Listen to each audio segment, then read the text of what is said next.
আসসালামু আলাইকুম everyone, welcome to ফিজাস kitchen. আজকে আপনাদের সঙ্গে এমন একটা স্যুপের রেসিপি শেয়ার করার জন্য চলে আসলাম যে এটা খেলে পেটের সঙ্গে সঙ্গে মনটাও ভরে যাবে।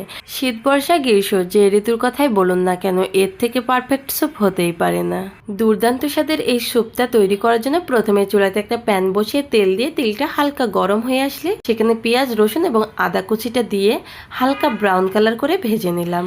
এবার এর মধ্যে দিয়ে দিলাম 3-4টা চিংড়ি মাছ। চিংড়িগুলো হালকা ফ্রাই করে নেব। চিংড়ির মধ্যে যখন সুন্দর একটা কালার চলে আসবে তখন এখানে কিছু সবজি দিয়ে দেব। এখানে সবজির মধ্যে আমি ব্যবহার করছি ক্যাপসিকাম, টমেটো এবং গাজর। সবগুলো একটু ছোট সাইজ করে কেটে নিয়েছি। আর এখানে আমার 1 প্যাকেট নুডলস লাগবে। নুডলসটা আমি হালকা একটু ভেঙে নিয়েছি। তো 1 প্যাকেট নুডলস দিয়ে এবার সবগুলো উপকরণ আমি একটু ভেজে নেব। জাস্ট কয়েক সেকেন্ডের মতো নাড়াচাড়া করে ভেজে নিলেই হবে। এখানে এবার আমি পানি ব্যবহার করব। পানির পরিমাণটা একটু বেশি করে ব্যবহার করার চেষ্টা করবেন, যেহেতু স্যুপ রান্না করব। তো পানিটা প্রথমে একটু বেশি করেই দিতে হবে। এই স্যুপটা রান্নাতে আমি 2 কাপের মতো পানি ব্যবহার করছি। এবার এর মধ্যে আমি কিছুটা পরিমাণ চিলি ফ্লেক্স আর নুডলসের মধ্যে যে মশলাটা থাকে সেটা দিয়ে দিচ্ছি। এবার একটু নাড়াচাড়া করে সবকিছু একসঙ্গে মিশিয়ে দিয়ে ঢাকনাটা দিয়ে দেবো। আপনারা চাইলে ঢাকনাটা নাও দিতে পারেন। ঢাকনা দিলে বলকটা আসবে একটু তাড়াতাড়ি, আর আমি যেহেতু কারেন্টে রান্না করি আমার বিলটাও একটু কম উঠবে, এই আর কি, আর কিছুই না। তো কিছুক্ষণ পর দেখলাম যে খুব তাড়াতাড়ি বলকটা চলে আসছে। এবার ঢাকনাটা উঠিয়ে নিলাম, আবারও একটু স্যুপটা নেড়ে দিলাম। এবার এখানে আমি কিছুটা পরিমাণ টমেটো সস ব্যবহার করব। তো এই তো আমি একটু টমেটো সস দিয়ে দিলাম, আবারও একটু নেড়ে নিলাম, নেড়ে একসঙ্গে মিশিয়ে নিলাম। তো এইবার এখানে আমি কিছুটা পরিমাণ লেবু রস দিয়ে দেব। 1 ফালি লেবু নিয়ে একটু চিপে রসটা দিয়ে দিলাম। এটা আপনারা অবশ্যই দেওয়ার চেষ্টা করবেন।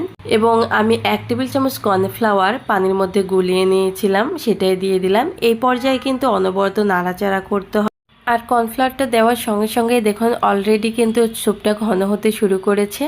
আপনারা হয়তো অনেকেই নোটিশ করছেন যে আমি এখন পর্যন্ত লবণটা দিইনি। তো আমি একটু চেক করে নিলাম লবণটা হয়েছে কিনা, যেহেতু অনেক সস এবং মশলা ব্যবহার করেছি।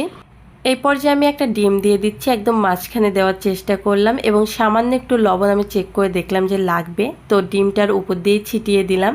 এখন স্যুপটা নিয়ে ডিমটার উপরে একটু করে দেওয়ার চেষ্টা করছি। এটা করলে ডিমটাও খুব তাড়াতাড়ি সিদ্ধ হয়ে আসবে এবং ডিমের উপরে সাদা অংশটা খুব ভালোভাবে ফুটে উঠবে, যেটা দেখতে খুবই আকর্ষণীয় লাগবে। এই পর্যায়ে স্যুপটা খাওয়ার জন্য একদম রেডি। আর আপনারা ডিমটাও দেখে বুঝতে পারছেন যে অলরেডি সিদ্ধ হয়ে গেছে। এখন এইটা আমি চুলা থেকে নামিয়ে পরিবেশন করে আপনাদেরকে দেখিয়ে দেব এটা কতটা আকর্ষণীয় হয়েছে। আর আপনারা বাসায় তৈরি করে খেলেই বুঝবেন এটা কতটা মজার হতে পারে। আশা করছি আজকে স্যুপের রেসিপিটা আপনাদের কাছে ভালো লেগেছে। ভালো লাগলে যে যেখান থেকে দেখছেন ফেসবুক বা ইউটিউব, আরও নতুন নতুন এবং মজাদার রেসিপি দেখার জন্য চ্যানেল এবং পেজটা সাবস্ক্রাইব এবং ফলো দিয়ে পাশেই থাকবেন।